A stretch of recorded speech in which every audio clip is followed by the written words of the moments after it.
The main reason we are in here is for this boil.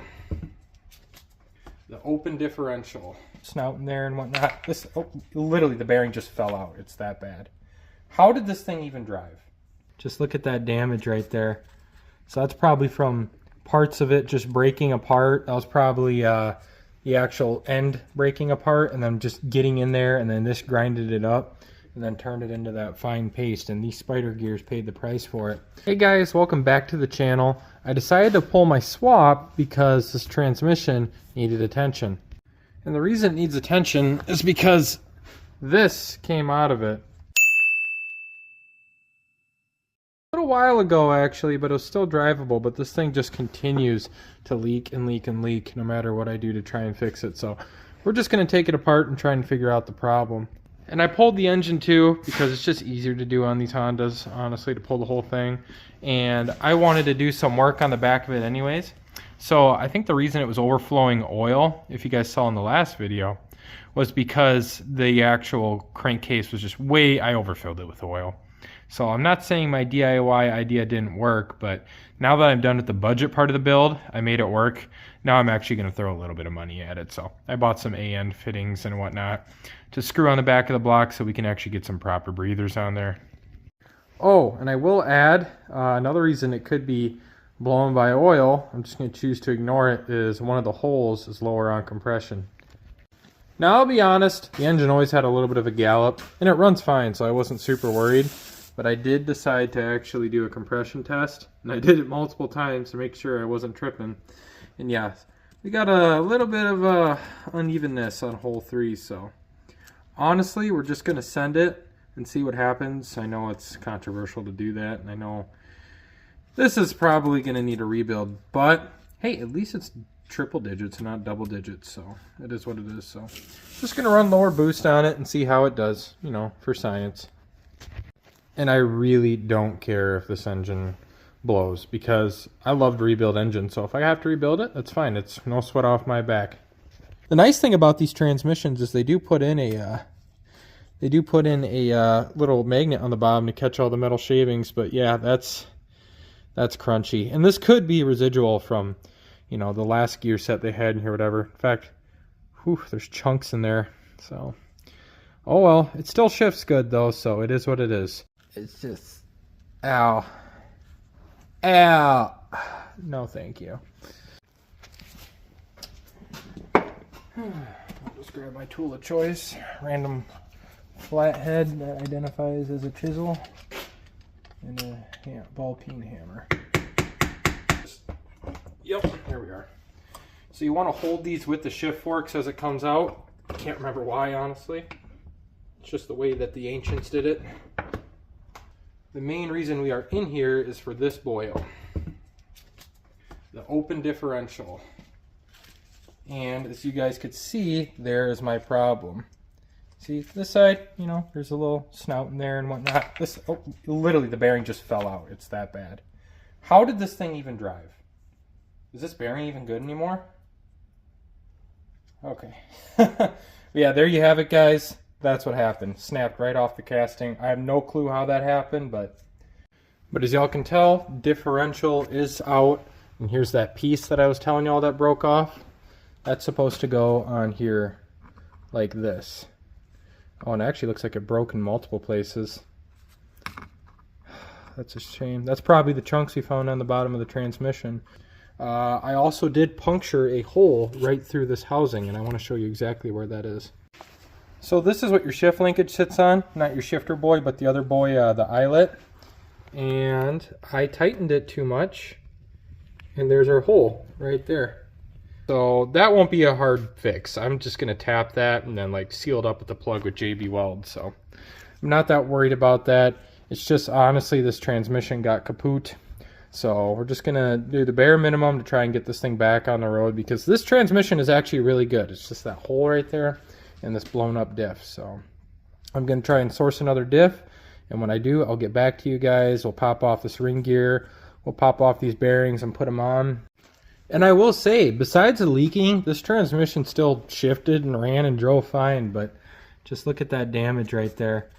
So that's probably from parts of it just breaking apart. That was probably the actual end breaking apart, and then just getting in there, and then this grinded it up and then turned it into that fine paste, and these spider gears paid the price for it. Fortunately though, I haven't like looked through these with a fine-tooth comb, but all the other gears seem fine, and this thing shifted fine, so again, I'm not that worried about it. So I'll get back to you guys once I source a differential. Man, that sucks. That's where I punched a hole right through there. Oh well, you live and you learn, and hopefully you guys learn from my mistakes so you don't make the mistakes that I made. Away she goes. Hey guys, I'm back, and I got the locker here, and I also got my new diff that I got on eBay. You can tell it's from eBay because it's in the Lysol box. Sorry, I'm a little sick, so hopefully I don't give you guys any ligma through the phone. Remember to always cut away from yourself. Young Static reference, if anyone gets that. So right here, this is just a GSR open diff. Nothing more, nothing less. And this one actually came with the bearing on it. The ring gears are moved, but that's okay. See, they still got the roller bearing on it, and we have the tapered bearing, so I'm gonna have to take that off, but that's not that hard to do. Quickly inspect the teeth here. Yeah, they seem fine. So yep, that's awesome. There we are. There's our new differential. See, it's not snapped off like my other one. Now here is my cheapo locker. And I heard mixed reviews on the eBay lockers. I was just going to send it, but then I saw these. Plus you get a cool sticker with it, so I mean, you might as well. Ignore the roosters going off back there. So these are just a locking block. I don't know if you guys are familiar with them. It cost me like 30 bucks on eBay. So pretty much all that you do, hey there Buster, is you just insert this block inside the differential here where this pin is. And this actually acts as a locker, like a poor man's locker. So I don't know how well it's going to work, but I look forward to trying. I might have to do some grinding down on the gears here. Well, maybe not. It seems like it fits fine, but we'll see as we go. Alrighty guys, so now that we actually have the bearing pressed on off, let's get that locker installed. So what you're going to have to do here is just, there's a little pin here. Gonna just tap that guy on out. Shouldn't be that hard. Alrighty, I'm back with my official punch tool, also known as a random nail I have sitting around. So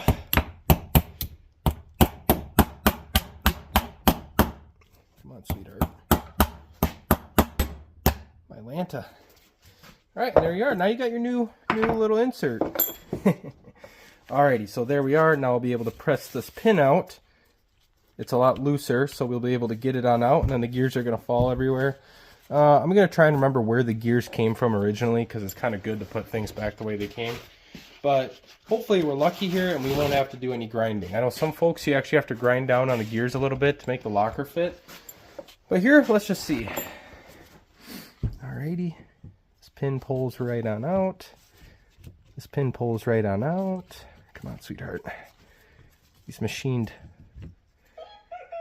There we are. So it went out like that. And now you could just kind of start getting these guys out of here. You went on the right side, so I'll set you there. Or you went on the top, so you go there. You went on the bottom, so you go here. There's little shims in there too, I think. Yep, sure enough. There's a shim right here. I think this guy went... Okay, well, we're just going to have to figure that out as we go. Then we'll pop you off. And you went over yonder. Perfect. And like that, aha. Yep, these shims go on these little surfaces right here. And like that, we got a boneless differential.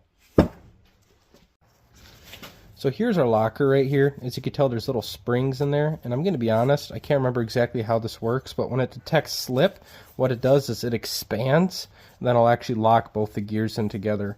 I think it has to do with centrifugal force and whatnot. Maybe it's like a detent and whatnot. So as one side is spinning more than the other, you know, it pushes on out, and I believe that's how it locks up the front end. But don't take my word for it. Hey guys, so I got the locker here, and for the life of me, I just struggled for the past hour trying to get it in, and I couldn't get it in. This just doesn't expand enough to actually fit this pin in, so what I'm going to have to do is I'm going to have to take these axle-driven gears out and grind them down until they get to about the splines. Doesn't have to be perfect. After all, this is just a $30 locker and a $100 differential. But if you guys don't like this method, there's other methods out there, but this has worked for guys for a while, so we're going to go with this one. So what I'm going to have to do here, after watching a YouTube video on a guy that looked like Dom Toretto, that was 11 years old, what he did was he grinded it down until you got to about the splines, and I think that'll be enough to let this gap here open up enough to let this pin go on through, because like I said, it's just not going on through. I actually was able to pinch it back down with the pliers and put these retaining tabs back in, but you know what, if I gotta go through this extra hassle for $30 limited slip, it's worth the sacrifice. So let's get to it. It's the next day, and I want to show you how I made this work. So kind of sucks because I have to take it all back apart, but if it's to help the people, I will. So here is your actual spider gear, and they're the ones that the axles press into. And in order to get this to fit, I did have to grind these pretty much flush with the teeth here, or to the top of the splines, because otherwise I could not get this in here enough. So when you take these retainers off, the pin would not expand enough. It would not expand enough to let the pin through. So I did have to grind these all the way down, and I did clean it up and whatnot. But anyways, so that one had to get grinded down. This one had on the bottom had to get grinded down too. In order to put these back together, you have to put these spider gears in 180 degrees from each other because they have to move with each other. See, like that. They turn with each other, and now we should be lined up perfectly. After that's lined up with each other, then I take these little spacers, washers, shims, my bobbers, and then I just slide them in. There's enough lash between the gears there to actually let them go in. Sometimes they prefer to go in on one side more than the other. Okay, those are in. Now what you do is you take your LSD block and you just slide it right on in. A little bit of slack there. Ain't perfect. And now we'll take the retainer pin. Alright, so we're going to take our pin. I kind of mushroomed it a little bit because I'm an idiot. But it's not a big deal. It doesn't have to be perfect. We're just going to get it ready here so I can hold that one gear in place. Now we're going to actually pop these little retainers on off here. And what I like to do is take a pliers, squeeze down on it so it relieves the tension. And then if you're good with your fingernails, you can actually just pry it off, but I'll just take like a flathead, and there's a lot of tension in between these springs, and for good reason, because obviously, you know, limited slip. And the nice thing here is it's almost controlled. The more you grind these down, the less aggressive this limited slip's going to be, because it'll just be less of tension between the two. Because the more you grind these down, the more this area opens up. If that makes any sense. But, you know, this isn't rocket surgery. This is a pretty primitive limited slip differential. But hey, it works, and it was $30. And I will be making a YouTube video on how it actually performs and whether or not I'll be pleased by it. They've been around for quite some time, so I assume they're worth their weight in gold, but we'll see. We'll see. It's better than spending $200 and $300 on some cheapo eBay diff that has so-so performance. And one of the reasons I'm doing this build is I want to see how eBay products perform. And so far, I guess you guys haven't seen it yet, but the head studs, the eBay head studs, one of them did break. But enough jambling. So right here, now I got the LSD in there. And now I'm just going to kind of tap it into place with my little ball peen here lightly until the pin lines up with it.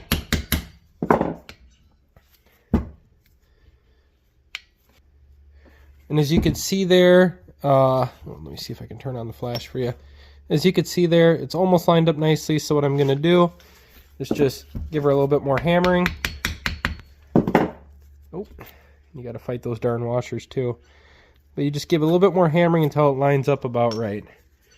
And when you put this in, remember that which side your pin actually goes on. Alrighty. Got it in there. Sometimes a little persuasion with the hammer might be needed. Ideally, probably not, but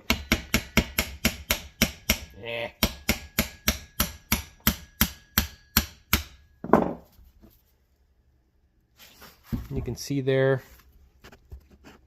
You can see there it's a little kitty wampus, so I'm just gonna kind of tap it over with the hammer a little bit until she lines up. Not saying this is the right way of going about it. It's just my way of going about it.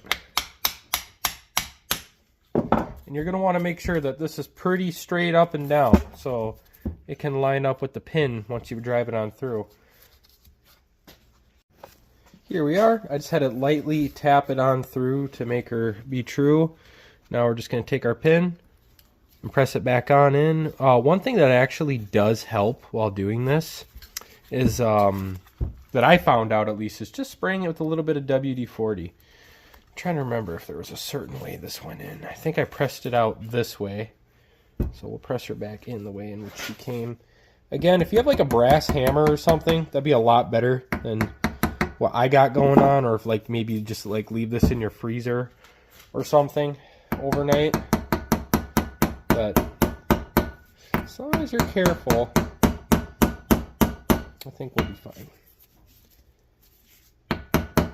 And while you're doing this, be very cautious of your actual speedometer gear here. Personally, I feel a little uncomfortable just whacking her straight, so I got my brass punch here. We're just going to give her a little bit more of a schwacking.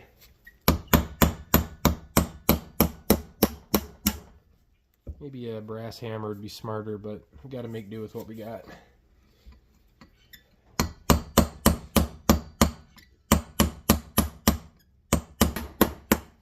You really got to hit it with your purse, I'm not going to lie. All right, now I'm just going to slightly recess it because that's the way I found it, and that's the way Dom Toretto did it.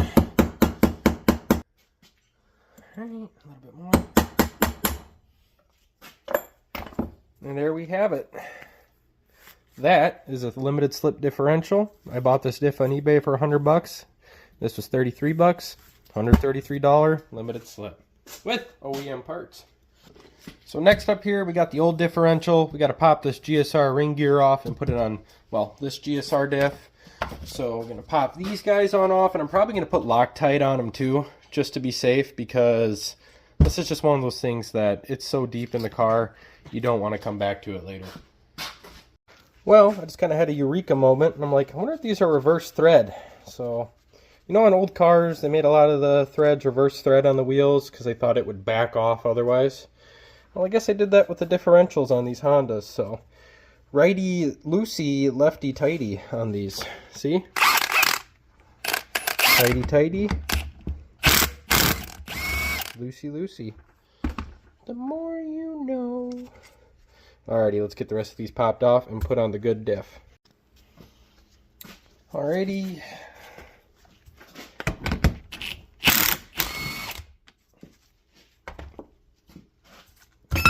There we are. There's our ring gear. You get out of here. So when putting this on, you're going to want to make sure these surfaces are really clean, because if there's any actual debris between there, your gear isn't going to sit on there right, and it's going to affect the mesh of your gears and effectively destroy stuff. So just going to wipe these on down. I don't have the luxury of brake clean, so just use a paper towel here and get her all clean. Alrighty, I got her wiped off my hand pretty good. Just going to set the gear on this diff now. Turn it till it matches up. I don't really think it is specific. I think it could just go on there anyway. Yeah, that's fine. And we'll start putting our bolts back in. Alright, got them all in. Now I can't stress enough how important it is to actually torque these all to spec, because essentially if you don't torque them exactly right, it might not sit on there properly and then cause an improper mesh. Yep, that's good. Yep, that's good. Next up, we'll put the cone bearings on. Pretty straightforward. Obviously, you want to make sure these surfaces are nice and clean. It would help too if maybe like you put the differential in a freezer and put these like in an oven to help heat them up, but It'll be fine. Just carefully tap that on down. I just grabbed a random socket I had sitting around. This is 1 inch and 11/16. Gonna want to make sure when we tap it on that it's relatively flat. You don't want it to really drift on there. Sometimes I forget I have a press. But she's going on there nice and true. Now you just want to stop till she bottoms out. When you're doing this, make sure you have a long enough socket. This side just doesn't have a lot of travel to go, and I don't know if I can fit this through the actual press I-beams anyways, so I think I'm just going to lightly tap it on in. And there we have it, guys. Differential ready to go back in the transmission, and soon we can start shaking bacon.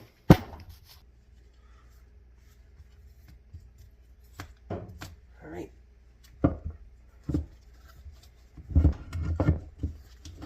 There we have it. I guess it wouldn't hurt to pre-oil these up a little bit, but I'm not that worried about it. And there we have it. It wouldn't hurt to pre-oil these up a little bit, but I'm not that worried about it. Now to actually drop the input shaft and counter shaft in. Okay, there's a lot going on here. So this one on the output shaft, these are these little shim spacers. Oh, great. And one of them's concave, and I can't remember which way that went in. But yeah, so here's a shim right here, and then here's one right here, and this is a concave. And this goes on specifically one way, and I can't remember which way it is. So I'm going to look that up quick, and I'll get back to y'all. Alrighty, after some digging, yep, so this is the concave washer, and the concave faces downward. So, yeah, like that. So that goes on there like that. And then, of course, this is just our flat shim boy. That goes there like that.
Little locking clip in there. Got to bang this on the floor to get it to seat right.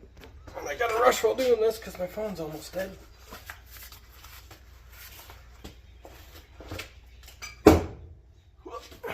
Like that. She's locked in.